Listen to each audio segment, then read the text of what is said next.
What is up, fellow sickos? I am Dan Favale coming at you with a break from our NBA Team Look Ahead series and some of the wrap-up stuff that Grant and I will do to talk with the one, the only, Mr. Mike Shearer of the Basketball Poetry Newsletter. You should subscribe. I can't talk today. The link to it will be in the podcast and YouTube description, as well to the social media machine, which his handle is at B-Ball is Poetry, spelled exactly as it sounds and very easy to remember. First-time guest, so Mike doesn't know what he's getting into just yet, but I'm excited to talk hoops with him. He is so good at what he does. So again, I just want to echo, subscribe to the Basketball Poetry Newsletter. It's dope. Mike, how the heck are you doing? I'm doing great. You're just filled with good advice for people already. It's a good start. I'm excited to be here. Thank you. I'm excited that you came on to do this topic that I wanted to do, which is we're going to talk about potential hidden gems from not every NBA team. We've each picked like 7 players. We will go through them. We're not saying they're going to be breakout stars or anything. These are just sort of names that might be off the beaten path a little bit that we think are worth monitoring into next season and, of course, beyond. Your list. So we've had each other's list in advance. Your list did not disappoint. I knew there was going to be some deep cuts on there. So I'm excited to, some of these guys I just don't have a great feel for. So I'm excited to hear you and watch you drop buckets of knowledge on players that I don't even have strong opinions on just yet. That's what I'm here for. And when you say we're venturing off the beaten path, we are venturing way off. So, we'll see. I think it's going to be a lot of fun, and I'm ready to go. All right, let's begin. And we'll start with you. You're the guest of honor here. Who do you have? All right, we're not venturing off the beaten path at all with our first one, which is going to be Bennedict Mathurin, right? We got to keep you guys hooked somehow. So I think in Indiana, there's going to be 2 guys you commonly see referred to as breakout candidates, and they're going to be Andrew Nembhard and Bennedict Mathurin. I think that there's a strong case to be made for both of them, but I'm really excited to see what Mathurin can do, given a full starting spot, no questions asked. He's going to be given a lot more leash, I think, because Indiana's just frankly going to need their offense from somewhere. I saw a really interesting interview with Rick Carlisle on Caitlin Cooper's excellent YouTube channel, so you should check that out. But he had a really interesting. Do we call her newsbreaker, Caitlin Cooper, now that we know who maybe guard is in Indy? I think so. She's adding more honorifics after her name with every passing day, it seems like. So, but she had a really good interview with Carlisle, where Carlisle said that when Bennedict Mathurin came into the league, he saw a path to greatness that was outdated, specifically citing Kobe Bryant. And I thought that was such an interesting insight into his initial mindset, right? And it's true. Back in the day, it's you were expected to be a great shot maker, a difficult shot maker in order to become a superstar. Nowadays, it's all about trying to find the easiest looks. It's awesome if you make the hard ones, someone has to do it, but you want to try to get these efficient looks. You want to try to get these high expected value attempts. And it's taken Mathurin a little while to kind of figure out how to work within a system where that's the end goal. Carlisle also cited Pascal Siakam as a guy who kind of underwent a similar evolution throughout his career and has improved dramatically because of it. And he thinks that Mathurin has improved in this way and he's getting better. You look at Mathurin analytically, there's a lot of things to like. He's good at drawing free throws. He's good at getting to the rim. He's quietly improved his finishing. The 3-pointer is a little mediocre, stubbornly mediocre is the way I say it. But it's definitely proof of concept. It's there. He can make 3-pointers. He just needs to be a little more consistent with it. The defense is a problem. The defense is going to have to be better, particularly off ball. I think Carlisle is somebody who has had sort of a short leash for that in the past, but might not have a choice this year, I think. So, let me pause here for a second. I have a question for you, Dan. Do you think you can teach feel? I think Mathurin is somebody who has had to develop feel on both sides. And feel is too often used as are you a good passer? And feel is a lot deeper than that, I think, right? Feel, I think, is can you fill in the gaps in the game that contribute towards winning on both sides? And I think that's something that Mathurin came in with not a lot of and is slowly trying to add to it. But do you think that's a thing that you can teach? I think there's probably layers to it. If it's a feel for how do I toggle between what I need to do based off what my team needs on a given night, I would think that's something that because if you're Bennedict Mathurin this season, Indy needs something from you that they're not going to need when Tyrese Halliburton is back next season. And so I could see you developing that type of feel. My guess would be, and I'm just not savvy enough when it comes to the intricacies of NBA defense, that's a lot harder to do on the defensive end. And I would just point to like Karl Anthony Towns as an example. Like that is just like you talk about if you want someone to maybe learn defensive feel, it would be him. And just like he doesn't have it. And so I don't know how you would impart that necessarily onto somebody. No, I think you're right. Like to me, it's like you can kind of teach feel maybe to get somebody from bad to adequate. I don't know that you can do it to get from adequate to great on either end. But I think this is going to be a year where we see if you can teach feel, because this is going to be Mathurin's 4th year. He's going to be expected to show these major improvements if he wants to claim the starting spot that Carlisle has said outright is his right now. So I think like Mathurin is a guy who is primed for a breakout. I do have one last interesting fact before I turn it back over to you, which is that Mathurin actually had the highest dunk rate of his career last season in his 3rd year, and that's very unusual. Most players typically peak their dunk rates in their 1st and maybe 2nd year, and then it just declines almost universally. And I think there's something to him playing with a little bit more force that I'm hoping to see carry over into this season. So yeah, he's going to have the opportunity. I think the skill sets have been building towards something great. I'm not sure of it, but I think it's there, and I'm excited to see what he does. Do you think there's any just, I don't know if the word is concern, but because of what I mentioned before, where it's you're going to need like functionally one thing from him this season is just as a shot creator, even just for himself, I would assume they're going to lean on that more. And they might even be happy with like some of the gimmicky stuff he does to try and draw fouls. But then like, okay, now you have to scale it back again for when Tyrese Halliburton comes back the following season. If you're the Pacers or just like based off your, like, how do you juggle something like that? Or is it just very much like, we need this now and we're going to have to because he's going to be, I'm assuming he doesn't get an extension. Maybe he does, but if he doesn't, now you're trying to figure out how much you want to pay him moving forward without maybe knowing, okay, is he the right fit for the context of our full strength ecosystem? Yeah, I think you have to be focused on the here and now in the hopes that like when and if Halliburton comes back at full strength, the things that are most important for Mathurin will naturally rise to the surface, right? Like coaches obviously come in and they give players explicit roles, explicit things they're supposed to do. But there's also sort of a pecking order in an NBA offense that arises naturally based on position, skill. And there are times players can throw that out of whack for sure. And I think Mathurin has had a history of doing that at times in the past. But I think as players get older, as they mature, they have a better understanding where they're supposed to fit in. And I think Mathurin knows this is his year to go, show out, get paid, as you pointed out. And if and when he gets extended, I think it'll be a little bit easier for him to be like, hey, I've proven I can do these things. Now that Halliburton's back, like I can go back to playing a more natural role. He'd be an interesting, like, most improved player pick, just because if you think that he's going to have the volume there. Yeah, I had that in my notes that I think like Nembhard, I think is the odds had him as like very high. I want to say when I looked a couple weeks ago, like I haven't looked at any of that stuff. I looked a couple weeks ago and Nembhard was really high, but Mathurin wasn't that much further down. And truthfully, I think just Mathurin's mindset of like, I'm going to go out there and get buckets. He's already scored, call it 16 points per game for his career or something along those lines. But very easily could hit the 20, which I think is going to be a sticky number for voters looking at MIP, maybe more so than some of the stuff that Nembhard might improve, like his assists. So I absolutely think that's in play if he comes out and plays to his potential. Let's move on to what'll be my first pick. So I was debating whether or not to include this player because I was looking at it's Atlanta, Mogbo, the acquisition of Kristaps Porzingis. You have Jalen Johnson there. You have Onyeka Okongwu. Asa Newell's there as well. But like the Hawks I'm very high on the Hawks, but their front line could be a little bit shakier when you look at the time that Porzingis traditionally missed and then like whatever was going on with him last season. Jalen Johnson, ever since entering the rotation, has not really been a billboard for durability, dealt with a bunch of shoulder stuff. It's like they might need Mogbo. And I'm really intrigued by the idea of Mogbo, someone who's like can slide between the 4 or the 5. Opponent shot 8 percentage points worse within 6 feet against him last year. He's averaged over 2 blocks per 36 minutes for his career.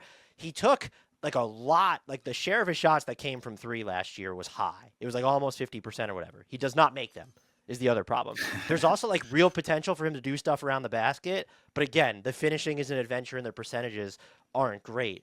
But I think like as someone who can play next to any other big that you basically have on Atlanta's roster, there might be an opportunity there for him to get some good minutes, especially if they don't want to give Newell minutes at the 4 spot at any point right away. Because if Porzingis and Jalen Johnson, if one of them doesn't miss time, that's going to be one of the biggest shocks in Atlanta for next season.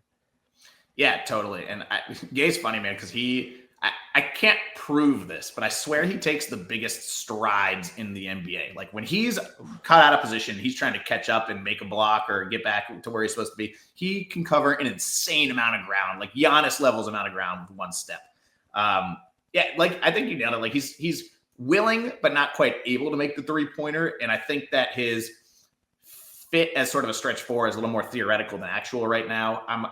I like him. And like you catch him on the right night and you'll see him do all these things that look like a legitimate, like first big off the bench type stuff, which I think is probably his ceiling on the Hawks.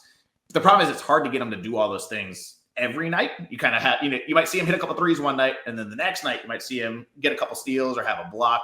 I think the defense is probably his biggest skill right now. He's a defensive playmaker, right?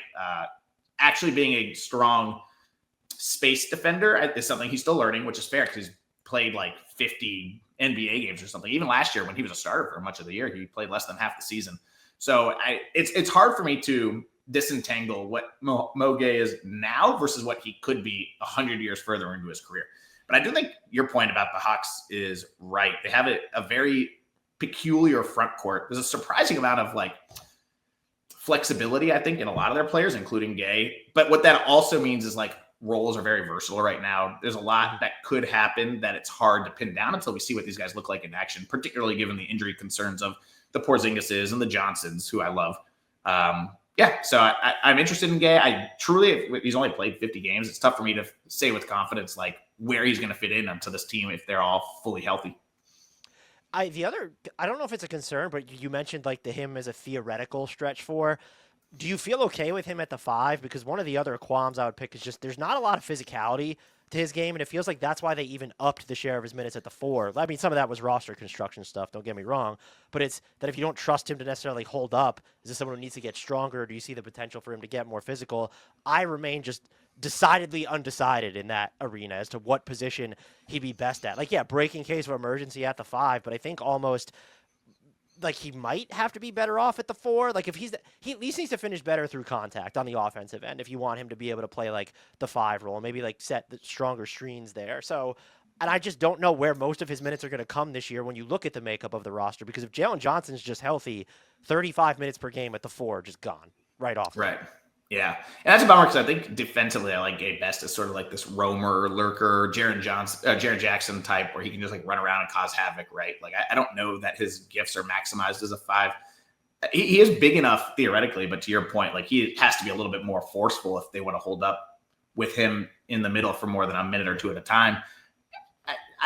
He's young enough and inexperienced enough. I'm not going to write it off as a lost cause yet, but right now I think it is closer to break glass in case of emergency. But then again, like the Hawks have kind of gotten away with that in the past. Like I don't think Onyeka Okongwu was capable of playing center for the first few years of his career either, and he developed into a player who can do that now. I think there's a lot of similarities sort of in their progression so far through their careers. I think Gueye's kind of followed in those footsteps to some extent.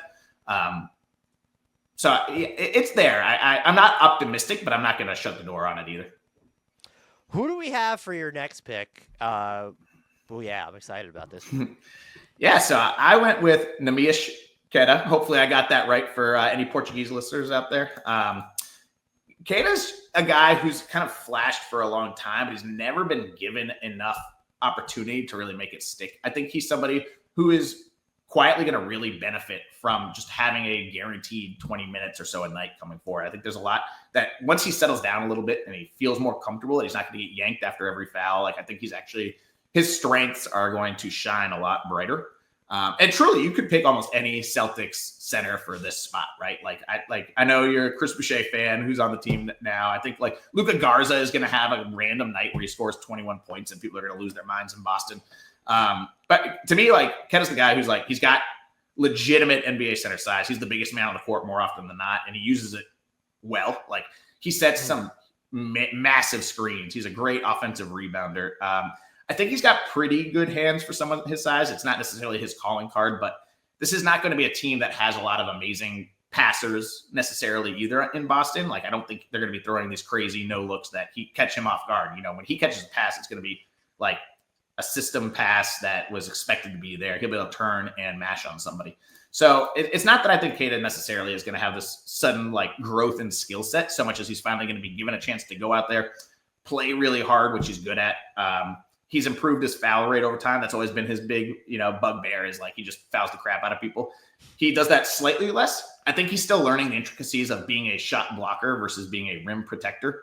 And he leans more towards the latter, and the Celtics are slowly trying to move him towards the former.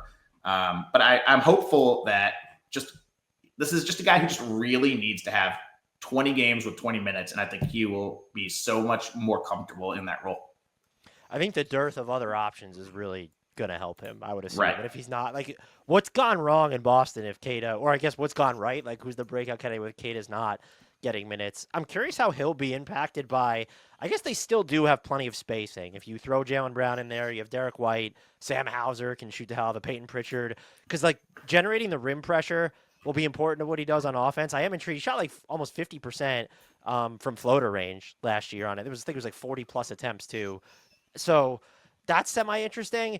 But they just need bodies on the front line. So I'm open to anyone. But like, you could tell me they signed someone off the street. Like, well, that might be a breakout candidate because he's going to get minutes on the front line. Yeah, exactly. Someone has to compile center statistics, right? There's a certain number of points and rebounds that just go to any center on any NBA team. And I think that he is the one most deserving of them on this Celtics team right now. I'm not super high on the Celtics for next year, but there's certainly a possibility that they overperform in a relatively weak Eastern Conference, right? And I think that if they do, I think it's because he is surprisingly competent in a starter role. What is the date at which the Celtics will begin forfeiting home games and substituting in the town watch parties at TD Garden? Because it seems like they're headed in that direction. I thought they still have White and Brown, and like it's not like they sold off Sam Hauser or Peyton Pritchard. Yeah. But like they've just entered coupon clipping mode here with the amount of money they shed. So I don't even have a great feel for what their aim is, because you could argue Queta is like great because he kind of fuels, you don't want to call it a stealth tank, but a gap year. So it's like, yeah, we're just trying to develop guys and see what we have moving forward in some of our cheaper players. But if you're going to play Brown and White and even to a lesser extent Pritchard and Hauser, and is Anthony Simons even going to be on this roster when the season starts? They're talking about how they'd like to bring Al Horford back still, which I wouldn't expect them to. I think the Celtics have sent kind of a clear message, and I might be getting too wrapped up in Derek White and Jaylen Brown are still here of it all. Yeah, I actually am totally on the same boat as you. I had a half-written Celtics article I just discarded because I just didn't know what to make of these guys. It's like they're trying to kind of,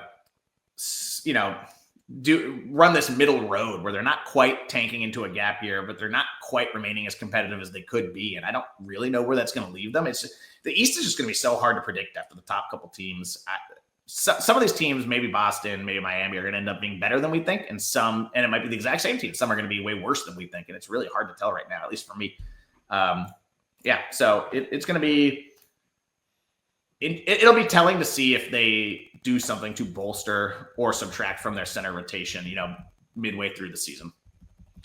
My next pick comes from a team that is not going to struggle to find its identity next season, the Cleveland Cavaliers and Sam Merrill, which I think is like kind of on the Bennedict Mathurin level, maybe not quite as much of just, okay, people know who this guy is, but do they know how good that he can absolutely be? And I think just some of the reaction to him getting 4 years and $38 million in free agency made me feel okay about putting him here, to where like this dude can shoot. And it's like an anomalous combination of volume and efficiency. The stat I have pulled up for him is among everyone who has tallied at least as many minutes as him over the past 2 seasons, Steph Curry, Klay Thompson, Dante DiVincenzo, and Malik Beasley are the only players to average over 10 threes per 36 minutes while hitting them at least a 38% clip.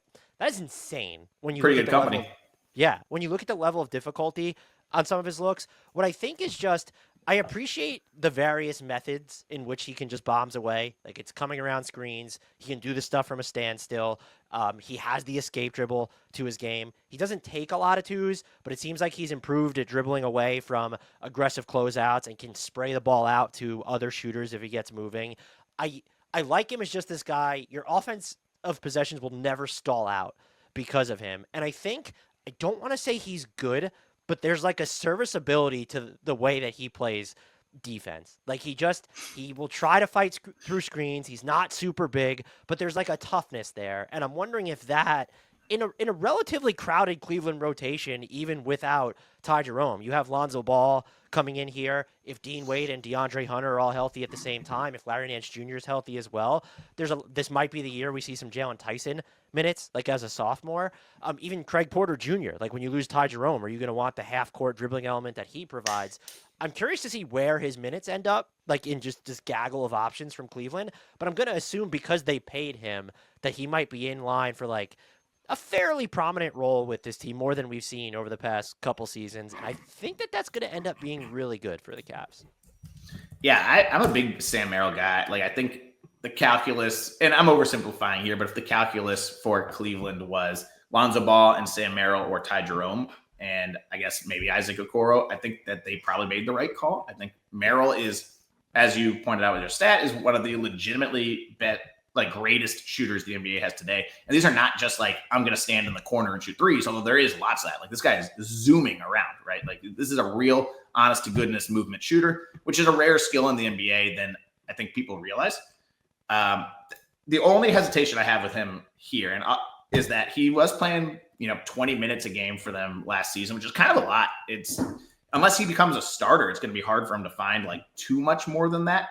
So I think there could be some, I think surface level, his stats might not change all that much, but I agree with all the things you said. And I think we'll see more from him in games that matter, because it won't be Jerome playing 28 minutes down the stretch anymore. They're going to have to find a way to get some of that offense somewhere else. And Merrill can't do the dribble drive stuff that Jerome did, obviously, but he can shoot even better. He's a better movement off-ball shooter than Jerome for sure. And I think he's a better defender. As you pointed out, like, he's pretty tough. He's not a defensive playmaker, but he's strong in the chest, right? Like, he's pretty good at getting his chest in front of the ball handlers and taking the blow and not getting knocked back.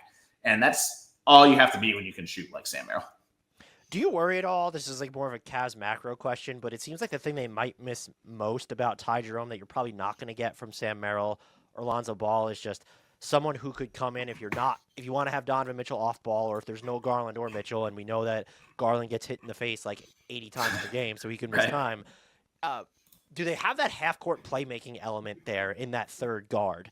Because I kind of, when I look at their depth chart, I find myself wondering, is Craig Porter Jr. like the best option as like if you were looking for someone? Because that's never been Lonzo's game. Like, let me come in and run the half-court offense. Right. A lot of Cavaliers fans would disagree with me, I suspect, but I still think that there's some untapped playmaking potential in Max Strus. I would like to see him handle the ball a little bit more in like a secondary role. This is something he did a little bit more often with the Heat, I'd say, when in dire times when other people were injured. And Strus was not featured in this role by any means, but when he had the chance, he usually did pretty well with it. And I think that there could be a little untapped juice there. I don't think Merrill is going to be necessarily running a pick and roll, like to your point, and they are going to miss that for sure. But I think they are hoping that they can just make up for it with better all-around health and maybe more well-rounded players compared to Jerome. I believe you mentioned, we might see some Jalen Tyson. That's something that he hopefully could do a little bit of too. So hopefully they can kind of fix it together in pieces and patches. They probably could stand to have Evan Mobley run more pick and rolls too. Yeah, that's a good point. Yeah, I'd love to see him be a little bit more of a ball handler up top. Just to try it out, if nothing else. This team is so good. And I kind of feel like I'm going to pick the Cavs to win the title this year. I'm not going to lie. Like, that's where I'm at. Every year I get super hyped about the Cavs, and so far that has not gone well for me. So I'm trying to hold my enthusiasm in check. That's me. I get super hyped about the Pelicans. I think this is the year that I finally won't get super hyped about the Pelicans, though. Troy Weaver and Joe Dumars have sufficiently killed that. Yes, from me. Man. Tough. I know some Pelicans fans, and they are down bad. They might be down the worst of any fan base in the league right now, even Dallas. At least Dallas can talk about Cooper Flagg. So your next pick is, we have back-to-back Raptors coming up. So your next pick is Jacoby Walter. Can you talk to me a little bit about him? Yeah, so Jacoby Walter is not necessarily like a tiny name per se. He was a first-round pick just last year, right? But it feels like nobody paid attention to what was going on in north of the border, just for injuries, through like the general Toronto malaise. Like I feel kind of bad because there was a lot of very interesting players and developments that happened on this team that were just lost because the team season was so just aimless. But Walter is the kind of guy that usually I'm not a huge fan of, kind of more of a shot taker than a shot maker. Not a ton of positional flexibility as a two guard, but where he's different than a lot of the other players that archetype is that he turned out to be a pretty good on-ball defender. And he had this reputation in college to some extent, I believe. I'm not a scout. I'm not a college guy. I think he came in and people were like, he should be pretty good in the NBA. But there's a lot more like dots and question marks after statements like that than I'm comfortable with. But he ended up being one of their best perimeter point of attack guys, at least in like isolation settings. There's a little bit of young, I want to say there's a little bit of young Jaylen Brown almost to Jacoby Walter's game, where like he checks out as somebody who should be eventually a pretty good scorer in a variety of ways, and somebody who should be a pretty good on-ball defender. But like young Jaylen Brown, there isn't much else besides that yet. Like there's no passing. I shouldn't say there's no passing. He's an okay passer when he wants to be. There is no decision-making in a positive direction. He's going to have to work on just all the other parts of the game. But I think if you're starting off with a guy who has shown the ability to hit some threes, which he ended up at 35% from deep on the year, but it was 40% in the second half of his year. Not that many rookies get better at shooting from long range as the season goes on. So I found that encouraging. And he did a good job of getting to the rim. He just couldn't finish when he was there, but finishing at the rim is something that rookie guards always struggle with and almost always improve. So I like the outline of a guy who's just starting from a base of like being a pretty good three-point shooter, pretty good on-ball defender. Can he get better at the other stuff? I'm hopeful he can. The counterpoint to this would be, well, Toronto has a weird number of guys who kind of need the ball to be good. You have Scotty Barnes and Emmanuel Quickly and RJ Barrett and Brandon Ingram. And it is very possible that Walter just finds himself buried, not even on the depth chart, because I do think he's going to get minutes, but he's just buried in like the offensive pecking order, like behind players like Grady Dick, right? So I think his two-way upside is actually pretty significant from what I've seen. I don't know that he's going to get the opportunity, but I'm kind of just hopeful that his ability to fill in some of his other gaps will rise to the surface and get him kind of the quote-unquote breakout we're looking for. Yeah, I feel like, I mean, and please tell me if you think this is overly reductive, but for him to kind of stand out in the context of their rotation, it might just come down to what I think, because I was worried about him scaling down when he was coming into the league. I'd asked Samson Folk about this during the Raptors look ahead, I believe. Then he comes in last year, over 3/4 of his baskets came off assists. He shot a good enough clip on catch and shoot threes. When you look at what they need around, I know Emmanuel Quickly can use the ball, but it's RJ Barrett, Ingram, and Barnes. Those are the guys that I think most want the ball. Maybe Quickly wants it as much, but he can work off it better than all of those guys, I would argue. So if Jacoby Walter can just come in and drill threes, whether they're off movement or whether they're standstill, and can he do some of the catch and go stuff on his drives? And I think that might be his quickest path because they have enough defensive upside on this team. They can build some really ridiculous defensive lineups. And I know the data wasn't always there last year, but just between Jonathan Mogbo and Colin Murray-Boyles, and you have all these, even Scotty Barnes can defensive play make. Emmanuel Quickly, I think he's better defensively than what we've seen in Toronto so far. Jamal Shed is probably going to get some minutes. I just think that Walter's path to certified playing time might be, we really need shooting around our primary guys. And especially if Grady Dick is still kind of up and down. I was all in on Grady at the start of he was just flame throwing and doing all this stuff aside from shooting. So if he's sort of having an up and down year, I wonder if there's a pocket of space for Walter to kind of sneak in there. I don't think he was billed as a 3-and-D archetype coming out of school. You could correct me if I'm wrong. It felt like he was someone who was always going to want to have the ball. But if he can progress into that, where it's even just the 3 part of that, that'd probably be pretty huge for Toronto right now. Yeah, I think you make a good point. Which is kind of a bummer because I actually think his likeliest path to playing time on a neutral team, a random team, is just him becoming this awesome perimeter defender with a 6'10" wingspan, so a little bit of switchability, hopefully a little bit of defensive playmaking. But I think you're right on this particular Raptors team. He's just really going to have to keep shooting the 3-ball well, which, like you and I said, he did do particularly towards the end of the season. But it's got to be consistent over a bigger sample size, I think, to really stand out from everybody else fighting for kind of time and touches on this team. We're going to stick with the Raptors here and go to, ignore the typo on screen, Jonathan Mogbo. I'm fascinated by him. And defensively, I just kind of have no notes. It's just he can do everything. He can be super disruptive. He's super switchable. That is great. And that fits into just it seems like what the Raptors want their identity to be on defense when you kind of look at the players they've assembled, Jakob Poeltl notwithstanding, of course, on that front line. But, I don't know what to make of him on offense, and it feels like him hitting corner threes is going to be mission critical to him, not even just getting minutes on this Raptors team, but sort of maybe staying in the NBA. But for this Raptors team specifically, I don't know that they're ever going to have enough space to maximize what he could do around the rim, because I don't know if he's someone who's going to have a bunch of all these complex finishes. He seems most comfortable in the open floor. He's an absolute terror, and so they will do stuff like that. But will there ever be the spacing for him to like kind of get to the basket unimpeded or with minimal obstacles in the half court. With the current personnel, I'd vote against no. I don't know what to make of him on offense, but when you watch him on defense, like if you just watch him, you're going to feel him for like X amount of like 8 out of 10 possessions. You're just going to feel his presence, it seems like. And so I find myself wondering, what can that player become? But then also on this Raptors team that has all these like non-spacing like 4s and 5s at this point, are they going to continue to try and develop him? Is he just going to get shoved down the pecking order because if Scotty Barnes is healthy, if Ingram is healthy, if you're going to plan on playing Colin Murray-Boyles, I don't know where that puts him in the pecking order. I'm like very close to like hashtagging free Jonathan Mogbo, but I'm not there yet. I'm intrigued by him overall. I just don't know about his long-term fit in Toronto. Yeah, I'm a little bit lower just because he reminds me a little bit of like Jeremy Sohan in San Antonio, right? Where he has these funky skill sets. Like Sohan, he's like a good passer. He's a great switchy defender.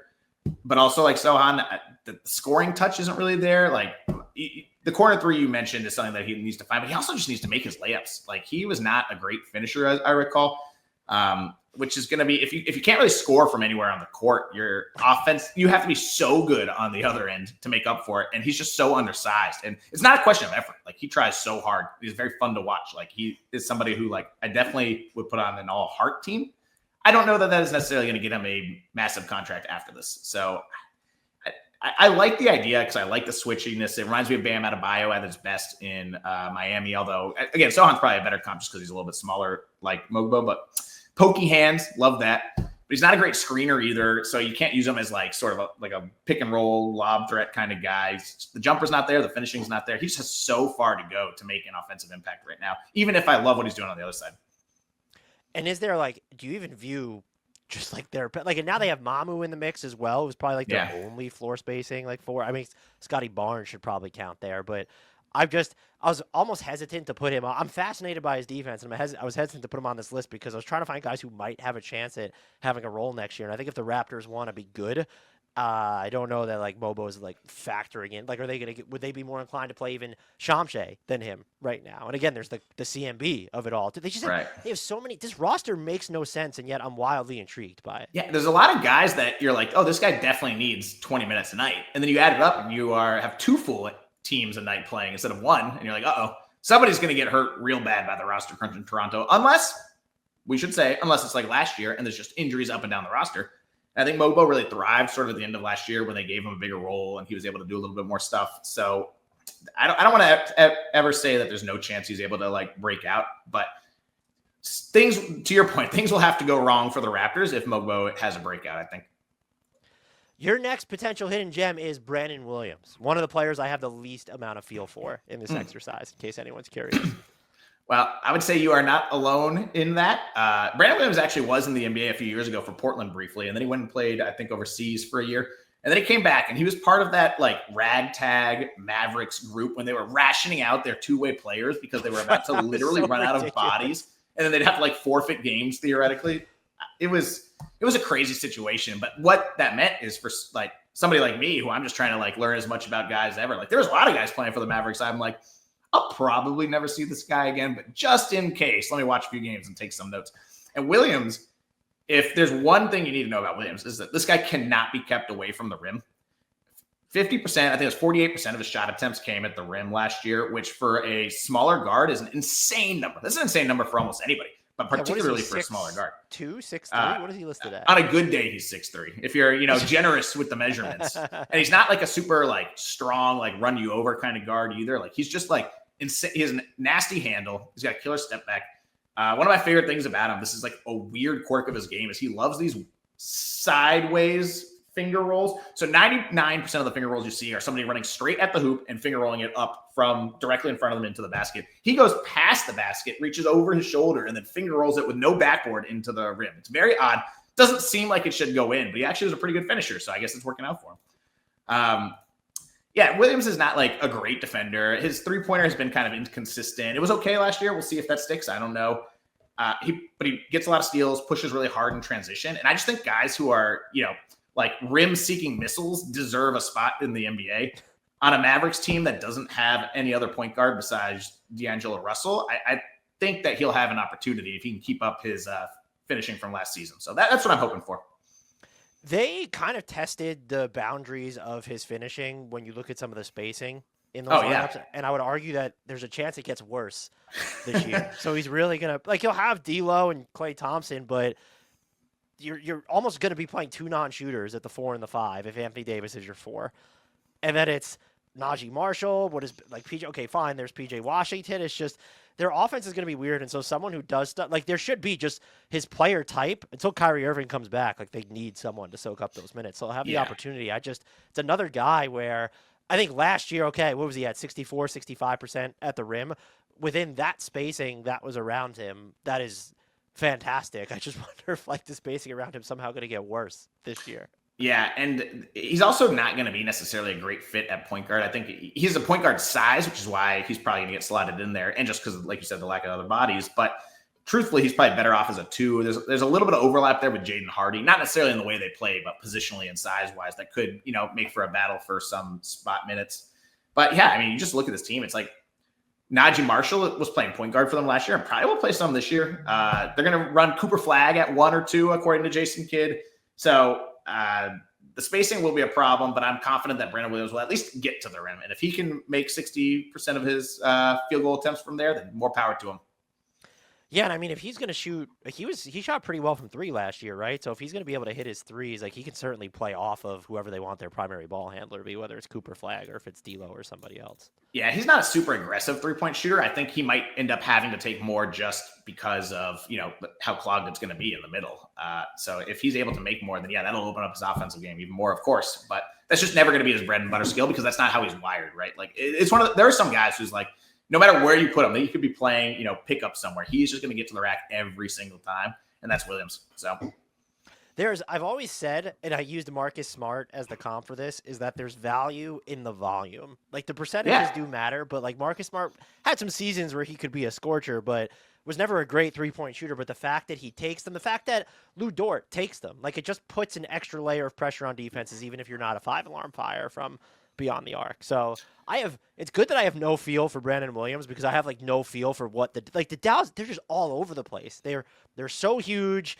They have, like, all these veterans, but then they don't have Kyrie, but then this rookie Cooper Flagg, who's supposed to be this transcendent talent, is just in there.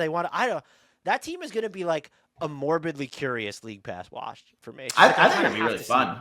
Yeah, and I think there's going to be nights where if you catch them, like if a couple of their guys can hit from outside, there's going to be nights where the Mavericks look like bona fide, playoff contenders.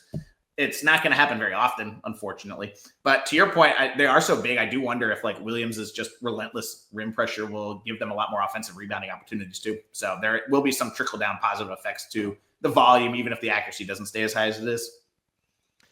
My next pick is Pelle Larsson of the Miami Heat. I am, like, I want them to trade people just to make sure that he gets a ton of minutes.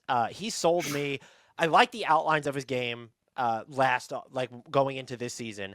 And then watching him in Summer League really kind of sold me. And I know the efficiency's not always there, but this dude just make things happen when he gets downhill. Like, getting defenders on his back hip, like, putting pressure on the defense if he can get to his floater or get to the basket. He averaged, like, a Shai Gilgeous-Alexander in, like, 9 free throw attempts per game in Summer League. The pace at which he can play, he's not, like, super fast, but there is, like, sort of a change of speed to his dribble. Doesn't need to get by guys to make things happen.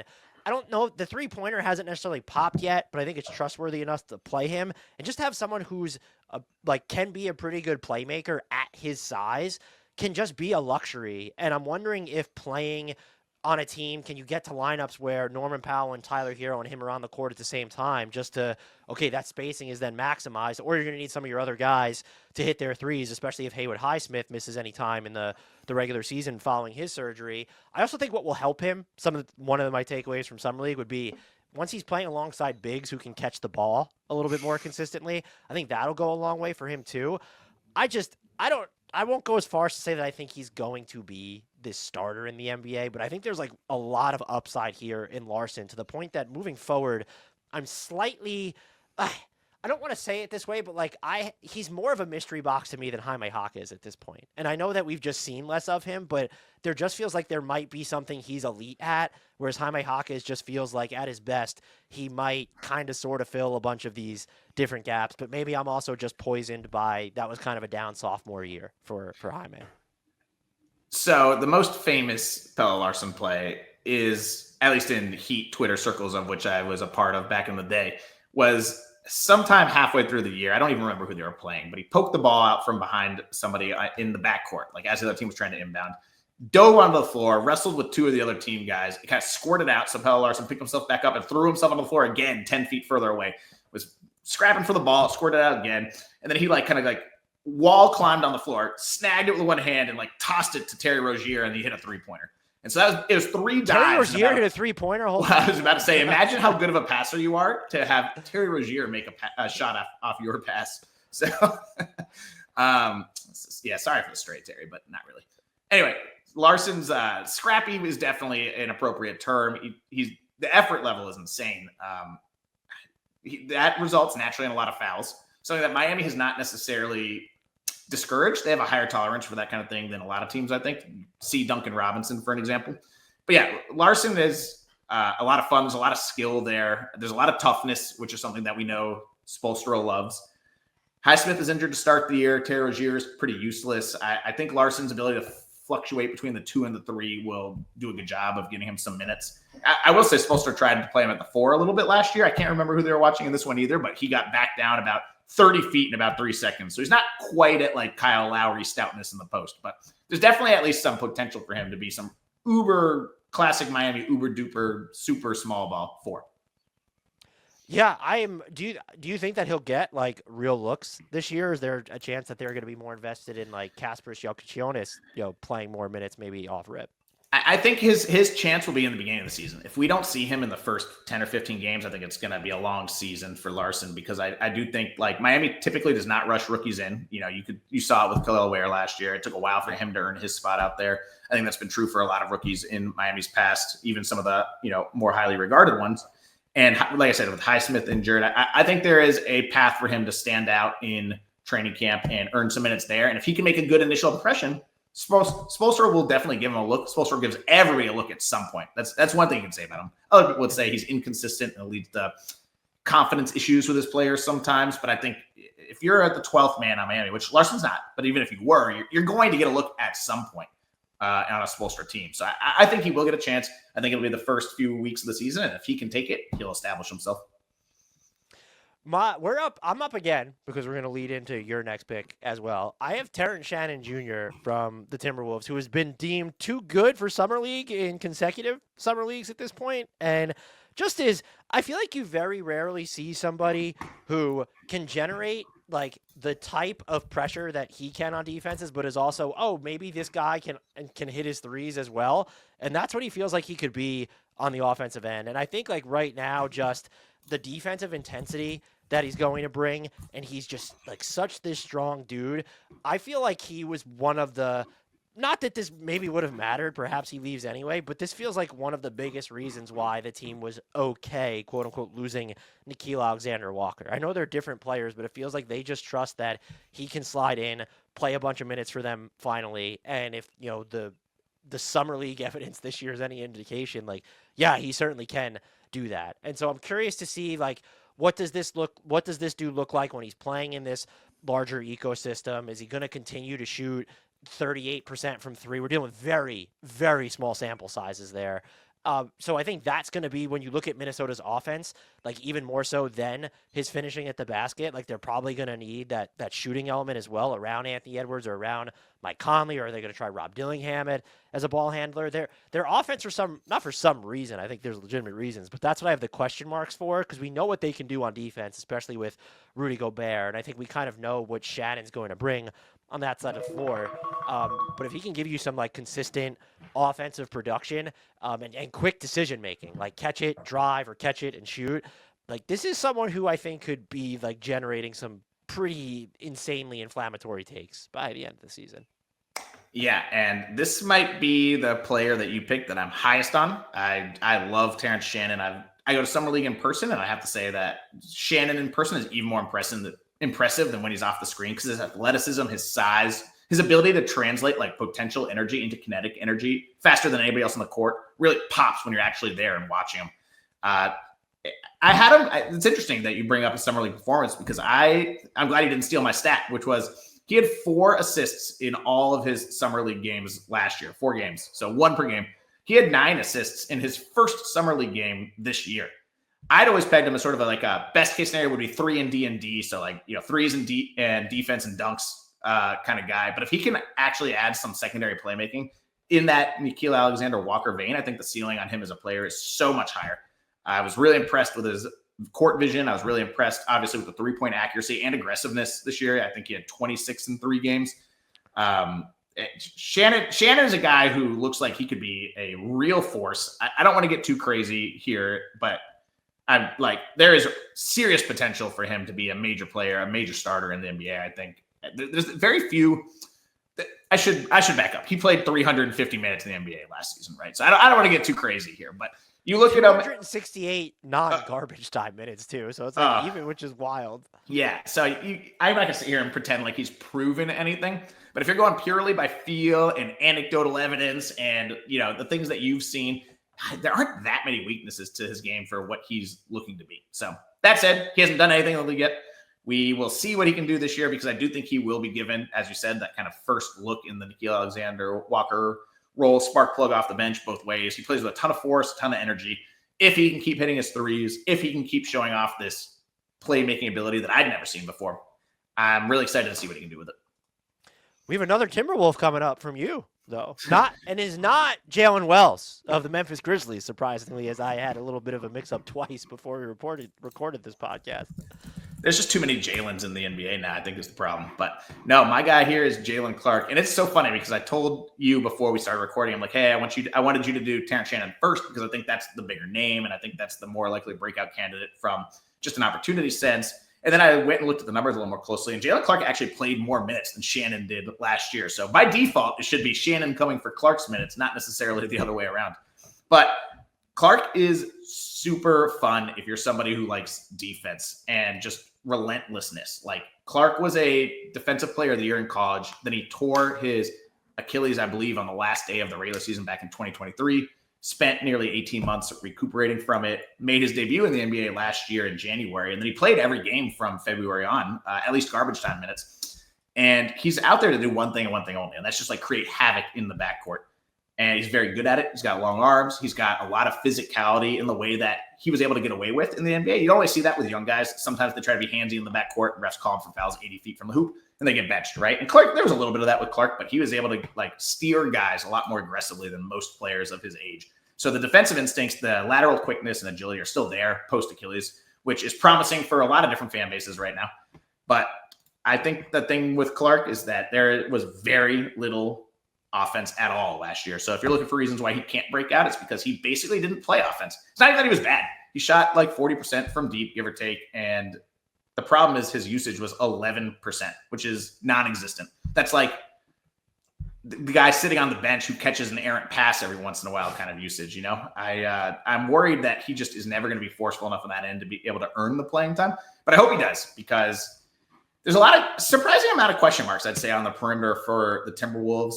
Will the clock finally turn Mike Conley into a pumpkin? Maybe Rob Dillingham never pans out, and maybe he can't hold his own defensively enough to withstand his, to this point, theoretical offense. Maybe Terrence Shannon doesn't pop the way that you and I both think he will. There's a lot kind of unproven fits back there. So if Jaylen Clark does start playing big minutes, that means something probably went horribly awry for the Timberwolves. But that's the way it goes when you're the 10th, 11th guy on a roster, right? Like, tragedy ahead of you is generally what gives you your opportunity, and that's kind of how the way it is with Clark. But that doesn't mean I don't want to see him, because I do. Well, don't they need the Wolves, I'll say caps lock, need one of Jaylen Clark, Terrence Shannon Jr., or Rob Dillingham to pop this year, right? Like, there's just, how do you now, like, and even with how Mike Conley was last year, I don't know, he's not, if he gets better from last year, it's not going to be a lot better. And so if we're sitting here, you lose Nah, and we're saying none of these three guys are a regular or reliable part of the rotation, I don't want to overestimate how that would impact the Timberwolves, but like, no, they need one of these guys to be a real impactful rotation player next year. Yeah, totally. And that said, like I think we've seen that Edwards and Gobert and Reed, and I guess now Julius Randle are a very solid core in regular season and playoffs, like 2 straight conference finals. I don't know that Clark or Shannon or Dillingham are necessarily instrumental to them repeating that sort of thing, but if they're not, their margin for error is basically zero health-wise, right? Like everybody else would have to be healthy, and Conley would have to still be good, and I'm not convinced that's realistic. So I think you're probably right. In a realistic world, you got to have at least one and preferably 2 of those guys doing something. And I think they would prefer it be Dillingham and Shannon. But I just want to keep Clark out there as an idea because when they unleash this guy, it's a lot of fun for a couple minutes at that time. Yeah, the Dillingham stuff is fascinating. I know he's not part of this podcast, but I don't like if he's not playing a regular role for them next year. I don't understand what the plan then becomes for him to give up what you did to get him. He's drafted 8th overall, and it's, I understand that he's younger and you're trying to contend for a title, but if you weren't going to give him a real first year, okay, whatever. But now it feels like you almost have to give him real runway to understand what you have. Otherwise, you get into the discussion of, oh, is it ever going to happen in Minnesota? And like I still kind of like the shape and like scope of his game, but I don't know that I've come away like blown away by anything that he's done since he's entered the NBA either. I would never understand trading up to draft a player who will have a weakness that is always a playoff liability. Like if Dillingham had fallen to them naturally, then sure, you take a flyer on it, hope he turns into enough of an offensive force to be viable in the playoffs, but he's just always going to be so bad on defense. I think I can't see a future where he's like not being relentlessly attacked in the playoffs. And you can be good enough on offense to make up for that. It is possible, but it is hard. That is a high bar to clear. And I'm just not convinced he can ever get there. I never understood that pick. Dilly, like he's fun. He does some cool things. It's not that he's a bad NBA player, but it was a big price to pay. It was their last big shot, I think, really to add us kind of a star-ish level guy before, during this like Ant phase. And I just didn't like where they landed. I have not seen enough around to be convinced he's part of their like long-term solution at point guard. I also don't remember the last like contender who had, you see stuff like Christian Brown with the Nuggets where he kind of comes in, he's playing a very sort of niche role. But like, who was the last like featured youngster to be on a contender and like develop according to, while within that title contention timeline? Can we say the entire Thunder team? Does that count? That's fair. Yeah. That's good. There you go. I mean, I guess even Houston too would be a good like counter there. But you run into the Cam Whitmore problem like they did. It's just like, right. Can you carve out minutes for these guys to develop? So he's going to be a polarizing player too. We have back-to-back picks for you. We're on to Saddiq Bey, who's going to play basketball this year, right, Mike? Let's hope. Saddiq Bey is kind of funny. He was never like one of my guys necessarily as a 3-and-D who was sort of mediocre at both those things, I'd say.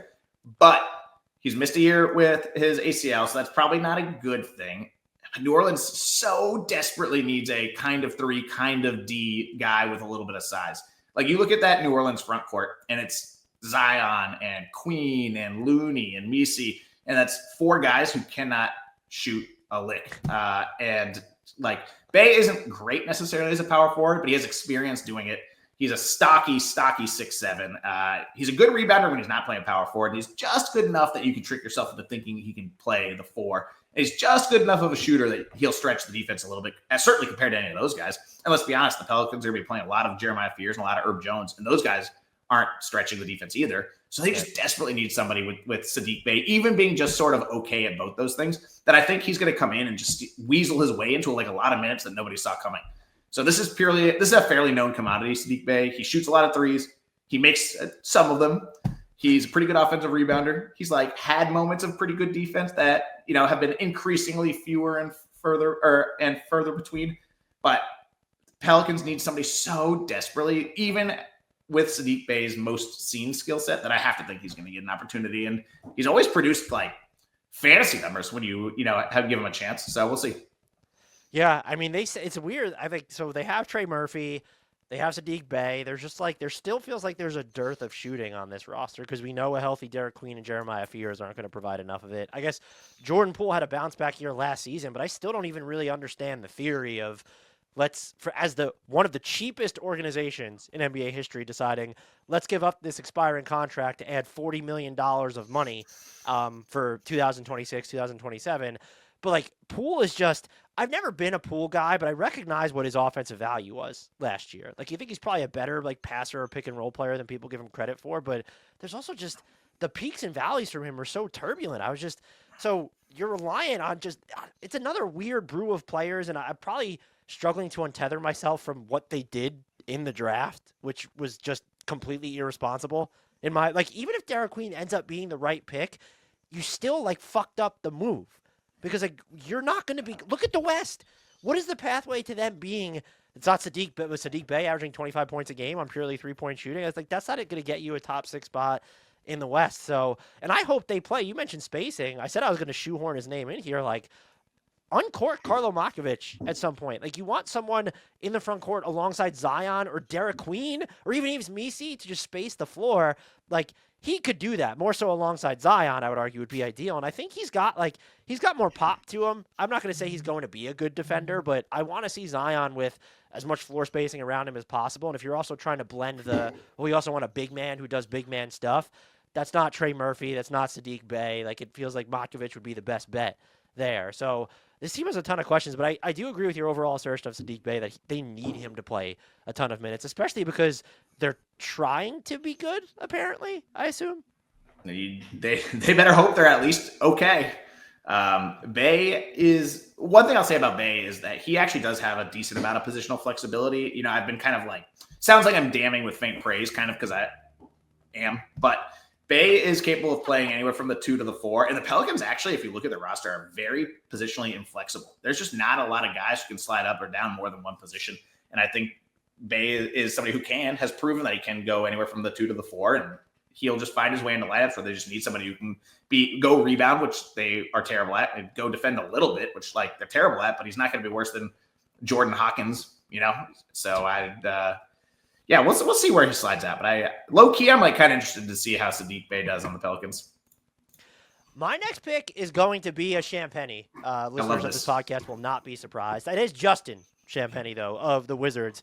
Not that either of them are what you would call like a known quantity at this point, but I don't think, even I sometimes forget or don't fully appreciate like the breadth of the defensive work that they've had him do in Washington. Like, Bilal Coulibaly is going to defend a lot of the toughest assignments, but then kind of after him, when you're looking on the perimeter, at least to this point, like Champagnie has done a lot of the heavy lifting there. And he also is just, for his size and like his position, like he does some stuff around the basket. He was in like the 85th percentile of rim point saved per 100 possessions last year. And this is all just a guy who doesn't eat up offensive usage, like on the ball offensive usage. He's just going to come in, he's going to take and hit his threes. He was at 42% of his spot up threes last year. I just have an appreciation for those guys who come in and play those types of roles on offense and then are still just really going to ferry a lot of or a very heavy defensive workload, and it's not always going to work out. The Wizards, surprisingly, were not a good defensive team last year. Who could have seen that coming? But just someone who's sponging up those reps in the regular season, I think he's someone who helps you streamline the development of all your younger players. But if and when you're trying to be good, like the Wizards probably will be after this coming season, when you look at the way they've structured their books, that's also someone who could be a part of it. And while this doesn't factor in, he's going to average 1.5% of the salary cap through like the next 3 years. That's insane. Good value. Pretty good value. Yeah, you know what I like about Justin Champagnie is like he plays like a guy who knows that how to keep a job in the NBA. Like he's never going to be a superstar necessarily, but he'll have random nights where he can go off. And I'll always be fond of Champagnie because I wrote a nice blurb about him in like late December after he'd strung together a couple of games. And like a few days later, he'd scored 31 against the Knicks. And I was like, I love when guys make me look smart. It happens so infrequently. So when they do, I always keep it in the back of the head. It's like, yeah, Champagnie, that's a good guy for me. But he knows how to work without the ball. He's a good off-ball cutter. He's a really good runner in transition, just like running to the hoop, or if it's not there, running to the corners. He doesn't dilly-dally. He doesn't get in the way of whoever has the ball. There's a bit of a – I don't want to say this in a bad way. Mechanical sounds bad. That's not what I mean. What I mean is like he just goes to the right places every time without thinking, and that's really important for role players. But he scored 20 plus 5 times, including that Knicks game. There is a little bit of upside to him if you just need somebody to eat a couple shots for a quarter or two. Like, I think he can provide a little more offensive versatility than he typically allows himself, or maybe is typically allowed by his role on the team. And I love Julian, so I was really pumped to see his brother, who, for the record, Justin is a lot more emotional than his brother too. Like, I think of Julian as a pretty calm and collected dude, and Justin's like fiery, like yelling and pumping his fist and stuff like that. So I always have a weird fascination with the Wizards. Every year they reinvent themselves into something even stranger than the year before somehow. So I end up watching more of them than professionally I probably should. There are other teams that frankly deserve more attention, but I like the Wizards. I like Justin Champagnie. I was pumped to see you put him on here. My question with him was, I don't know, I'm curious what his role is going to look like when the Wizards just have a lot of these like perimeter dudes, all of whom either as projects or veterans, when you're looking at a Chris Middleton or CJ McCollum, just deserve minutes. And so it's like Middleton and Whitmore and Keyshawn George, Corey Kispert, Bilal Coulibaly, AJ Johnson is there. There's just, I mean, Will Riley too is someone else who I like. I don't know how married they are to all of the, we know that McCollum and Middleton won't be there much longer, most likely, but if they're on the roster, you're presumably going to play them. So I'm curious to see how his minutes and role get impacted, but he's also the kind of guy, and you kind of alluded to this, that if you need him to scale up, which I don't think they do, yeah, okay, maybe he theoretically could, but if you need him to scale down, like his game is still going to fit within the context of your team. Yeah, if I'm some other team, I'm looking hard if I can just get him for like a second rounder, something real cheap. Because I think to your point, the Wizards probably have too many other names with overlap on him that theoretically have more upside. I'm not even sure that's true, right? Like a lot of the Wizards guy I like, but we don't know what they're going to look like. Champagnie is a guy who I think is better served on a team trying to win than on a team that's trying to build from the ground up like the Wizards, because I just think he has that veterans game already in him. He's ready to go in there and do his part and be a ninth man he could be your sixth man on some nights, and I would like to see him sort of in a higher leverage situation than what he's going to be in Washington. So I've had a hypothetical trade I've been sitting on for a while, but involving Justin Champagnie. Yes. And I haven't proposed it because I think that most people will hate it. And I think both fan bases will hate it. But are you familiar with the protections on the Wizards pick to New York? You're going to have to lay them out for me again. So it's only right this season, it's down to top 8 protection. Okay. And if it's not conveyed, this is the final year, it turns into a 26 second and a 2027 second. Right. If you're the Knicks and the Wizards, and the trade is the Knicks just offer you that pick back. So it's either you get your 2 seconds, because they have control, top 8 protection. They could keep it if they want. So the Knicks say, here, you can have this pick back unencumbered, just in case you're better than you expect. And we get Justin Champagnie. There'll need to be money going out, but the Wizards are ultra flexible. It can work. Is that insane? That is very creative. I'm very impressed by it. It makes sense to me. I mean, I think Champagnie would be a huge pickup for the Knicks, who just really are still trying to bolster their depth. They helped a little bit this offseason, but there's going to be a lot of nights where you'd rather have Champagnie out there playing minutes than, Jordan Clarkson or whoever. And 2 seconds, I think, for Champagnie is more than the Wizards would reasonably ask for from, in general, just because I don't think his name carries that kind of weight. So, That's why I think Knicks fans are going to call me like an asshole or something. Well, come back around, as Knicks fans are known to do, and apologize to you in a few weeks afterwards when they realize So. In fairness, most of my takes don't warrant an apology after that from anyone. So there you go. No, that's good. And I will say the Knicks have a very clever and creative front office. That does seem like the kind of thing that they would try to do. They could also use someone who's that cheap when you just look at how their books are going to be moving. Yeah, and the positional flexibility. Like, I feel like the Knicks are always looking for guys who can kind of run be big wings to small wings. Like, I think Champagnie is able to move around the lineup a lot. Now, I'm big on flexibility, as you've probably picked up on. Like, I think it's important for role players specifically, to be able to plug and play in different spots. Because if you can only play one position or 1.5 positions, you're not likely to have these big opportunities. It's just your team and your benefit if you can scale up and down the positional spectrum some.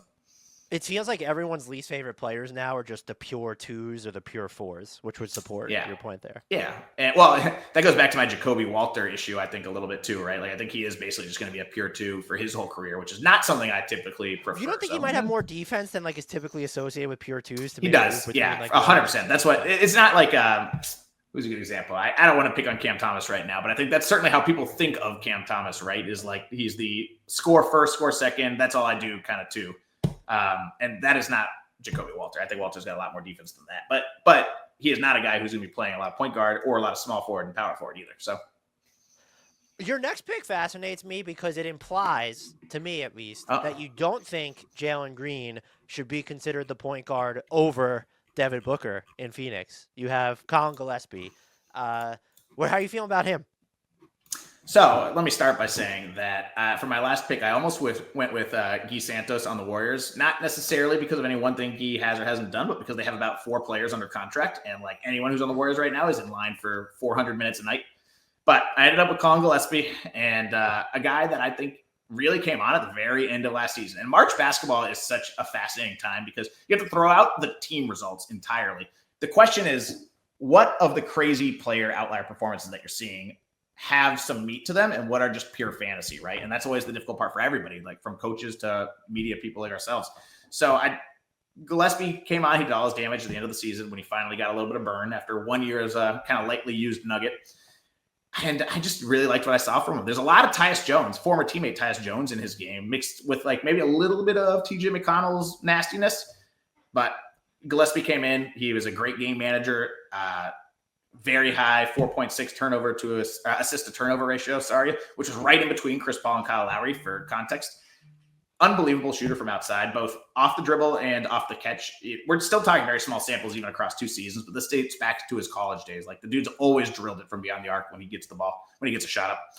And just like you said, without any true point guard on the roster, I think like the backup point guard spot should be his basically by default. I think Devin Booker will probably be the point guard, traditionally, which I'm actually pretty high on. I think Devin Booker is very underrated for his point guard skills. Yes, but I love that take. Thank you.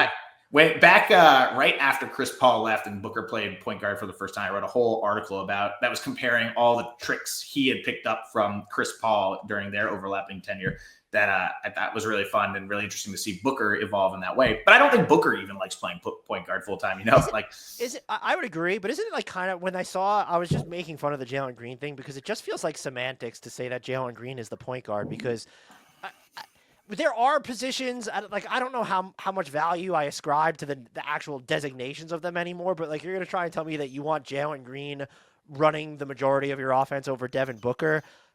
You can't it feels like starting him at point. Yeah, fair enough. That's why the extension for Devin Booker felt like hush money. Man. Anyway, please carry on. Sorry to interrupt. Yeah, no, the Gillespie, like I said, he only played kind of like scant minutes across 15 games. So we're talking like sample size is so small as to be random noise, basically. But for narrative pushing purposes, I am obliged to mention that he was 99th percentile on synergy as a point per possession in the pick and roll as a ball handler. So that's, if nothing else, in his tiny opportunities, he made the most of them, right? But he's got a pretty quick trigger from outside, which you have to be when you're 6'1" in socks. The defense is not good, but it is not complete doormat either. He will do those like pesky little guard things where he'll be poking at balls from behind. He'll kind of be leading with his chest and try to pull the chair. He'll be doing all these things that at least make the offense have to think and work for a half second before the help defense behind him, which theoretically might exist in Phoenix next year. We'll see. Can coalesce into something to help him out. So I think his ceiling was shown when he had a 22-point, 10-assist game that with both Devin Booker and Kevin Durant on the court. And it kind of showed like what the absolute best he could do. And that's not nothing. Like, I think that a guy who can do that when he's on a court with future Hall of Famers, it's showing the ability to take advantage of an opportunity, not to be scared of the moment. And I'm excited to see what he could do given some real runway next year, hopefully leading the backup unit and maybe even playing a little bit with Booker and Green if one or the other is sitting. So we'll see. If you're the Suns, what do you are targeting more in quote unquote point guard based on the makeup of your roster, where it's something like Collin Gillespie's skill set, or would you rather have he's 6'5", but he can defend like the other team's point guard, Jordan Goodwin? Like, do you think is more valuable to them when you're considering their like primary lineup context?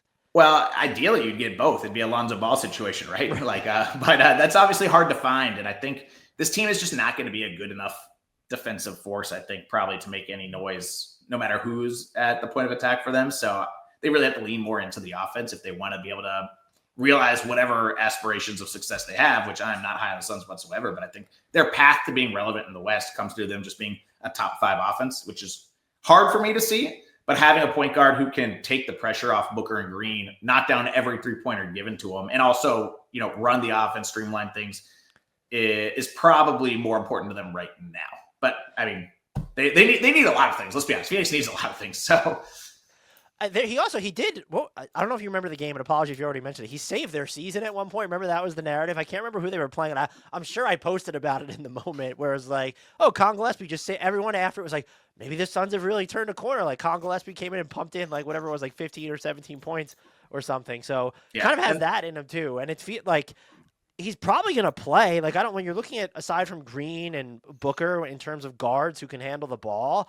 I mean, unless Jared Butler shows something in camp, I don't know like who else is going to be, or like you're not putting Dylan Brooks or Grayson Allen in that type of role.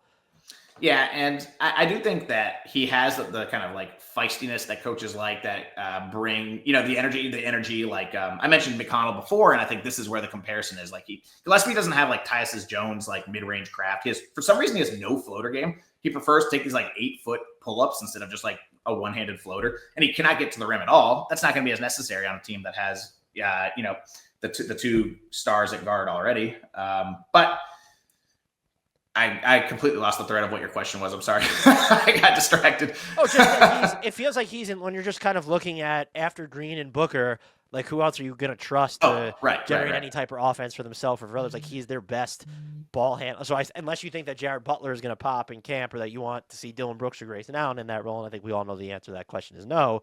It does feel like he's in line unless they change something about their backcourt personnel in line for a pretty big role this year, which is what I think makes this a really good pick. Yep, that's why this is when we say, this is titled breakouts or hidden gem breakouts, right? And like these are guys who are going to need a lot to go right for them to fulfill that. But we're not talking breakouts like these guys are becoming all-stars. We're not even talking breakouts in some cases like these guys are going to become starters. Like breakouts for most of the league is going from fringe NBA player to solid NBA player. That's what most of the players are trying to do. That is a breakout for them, and it should be for us too. My final pick and our final player, actually kind of like we're bookending this nicely to where it might be too high profile at this point with the way that he also played in Summer League. I will never forget, I had to do a redraft of the 2024 draft a month after the season started, I believe. Maybe it was 2 months. I had Ajay Mitchell going in the lottery, and people were just so mad.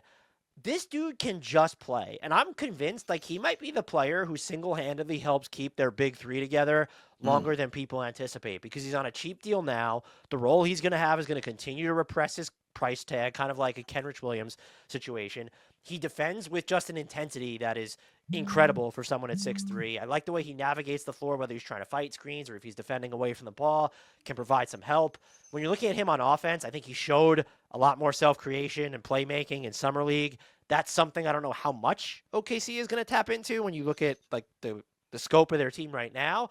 But he also just he moves really well without the ball. He can probably hit just enough of his threes. Can be a little mid-range heavy for me, but the fact that he's comfortable getting to those spots, this is just like the fact that the Thunder have him and Cason Wallace and Jaylen Williams and Shea, like this is just like Lou Dort, like their depth of just guys who are too small to be considered wings. Basically, it's just, even though I know J Dub's a wing, whatever, it's just insane to me. Like it's absolutely insane, and I would bet on any other NBA team, like he's probably just in the top 7 of the rotation right now. Maybe not. I don't want to get Matt Ishbia and say 29 other teams would start him, but like I think maybe in half the league, like he'd be worth like one of your top 7 or 8 rotation spots pretty clearly. Yeah, he's another guy who I think came in really early and just knew how to thrive in a supporting NBA role, which is pretty rare for rookies. But Mitchell comes in, and like my notes on Mitchell early in the year are like, this guy's pretty good at everything. No more notes. That's it. That was it. Like whatever you want to say an NBA player at his size and position should be able to do, he can do pretty well. That said, sorry, go ahead. I thought you paused, so I thought you were just done. I didn't want to leave it. No, please go on. I really don't have too much more than that. It's like Mitchell's cheap. He's good. He's good at almost everything. He will be able to fill in for whatever gaps the Thunder need from their backcourt, which might not be anything next year. I almost wonder if, to your point, Mitchell isn't a better candidate for this next year or in 2 seasons, I suppose, because next year there's still going to be so many incumbent bigger names on the roster than him. But that said, like he still was able to scrounge out a couple of minutes even in the playoffs, even after coming back from a long injury absence. We know Coach Dagnall's going to play pretty much his whole roster a few minutes a night, right? Like he is a pretty generous minutes distributor towards the end of the bench. So I like Mitchell a lot as a player. I don't know exactly what his long-term role is right now. He's almost so amorphous. It's hard for me to see what his final shape will look like, if that makes sense.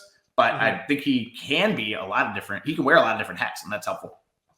I also don't know. I know he's a bigger player, but like now Nikola Topic is presumably going to be in the fold. And so did Ajay Mitchell, did we already see, or at least looking through the lens of next season, did we already see Ajay Mitchell's role kind of tap out when the Thunder were dealing with injuries at the beginning of last year? I mean, even playing as many minutes as he did on a title favorite as a rookie that was on a two-way contract, that was more than just, injury disaster kind of struck them. So I'm curious to see how that impacts, like when it gets down to like a normal rotation in the regular season and guys aren't injured or don't have a night off.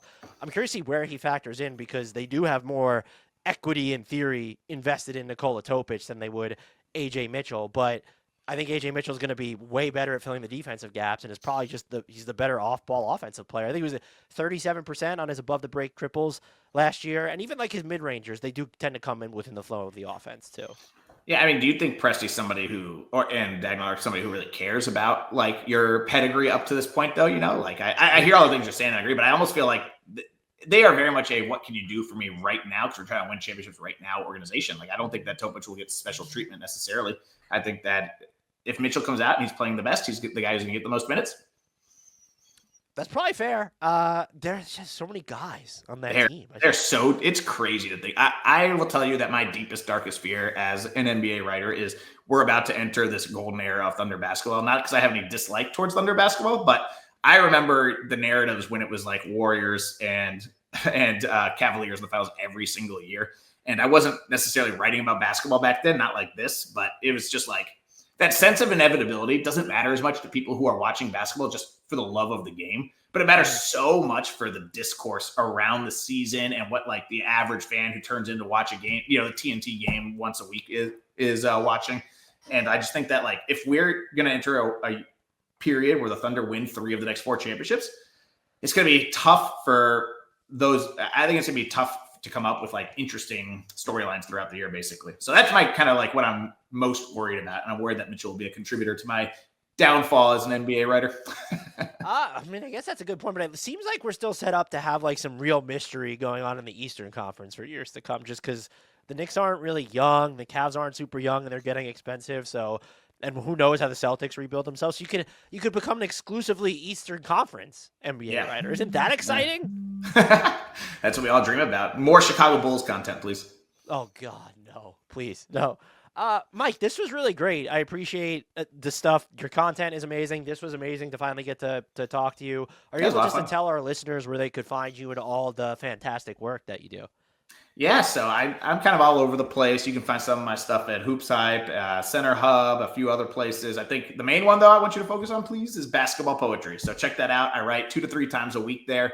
I'm also at B-Ball is Poetry on Twitter. Basketball Poetry, it turns out, is one character too long for a X handle. So at B-Ball is Poetry. And at Basketball Poetry on Blue Sky. So, yep. I'll just keep saying those words until it subliminally entices people to go online and Google me and go from there.